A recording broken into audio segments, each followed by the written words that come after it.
Hello, how are you? Welcome to my platform. Excuse the lighting, it's late. Sometimes I get these videos in late. Um, Book two for this month, Hope on a Tightrope. Let's continue reading through it. 9/11. Never in the history of the nation have U.S. citizens felt so unsafe, unprotected, subject to random violence, and hated for who they are.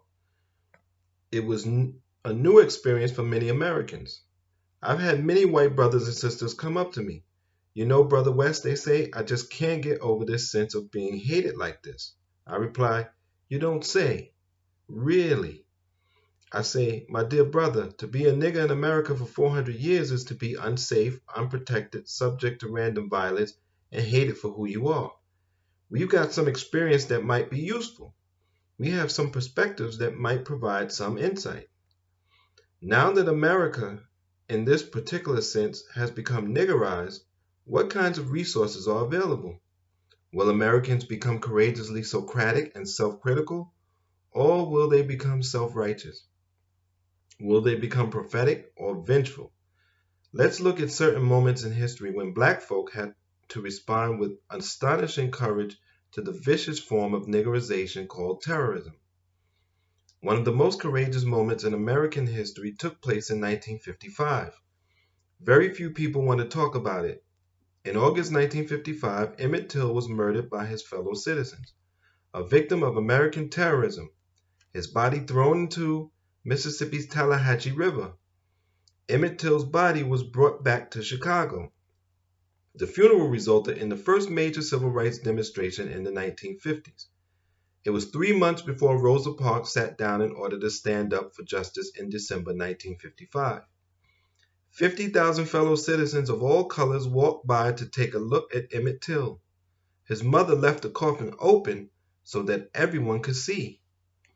It was Robert's Temple Church of God in Christ where Mamie Till walked to the lectern. She looked over at her baby, whose head was 5 times the normal size, and she looked into the eyes of the black folk of Southside Chicago and into the eyes of America. Tears flowing, Socratic juices at work, she said, what? I don't have a minute to hate. I'm going to pursue justice for the rest of my life. What spiritual maturity, moral wisdom, care, and love went into that statement? It was rooted in something very deep. It was rooted in a decision to keep track of the humanity of the very people who had dehumanized her son. This was not some isolated occurrence. There was a tradition that produced Mamie Till. It took the questioning of dogma like white supremacy very seriously. My God, how profoundly courageous! Here's a grieving mother speaking on her son's behalf and speaking for the best of her tradition. Martin King's in the background. Fannie Lou Hamer's voice is there. A. Philip Randolph's voice is there. And many nameless and anonymous black leaders who knew they would have to deal with situations in which they were unsafe, unprotected, subject to random violence, and hated for who they were. Think of the courage of Dr. Martin Luther King Jr.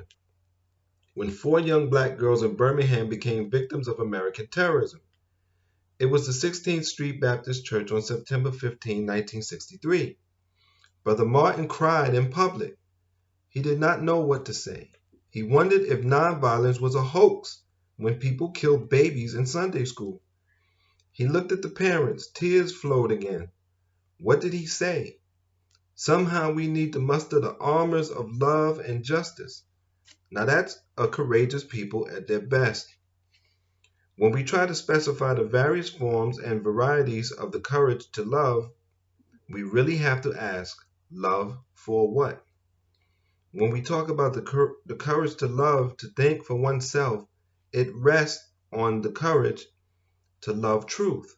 The love of truth, wisdom, and justice is not the same as loving individual people. When you talk about the courage to love real people, there is certainly a truth in pain, sorrow, and grief. The truth is very different from the truth found in abstract theory. And that's from Hope on the Tightrope. And I want to thank you for supporting me. And until next time, please take care of your mind, take care of your body, and be safe.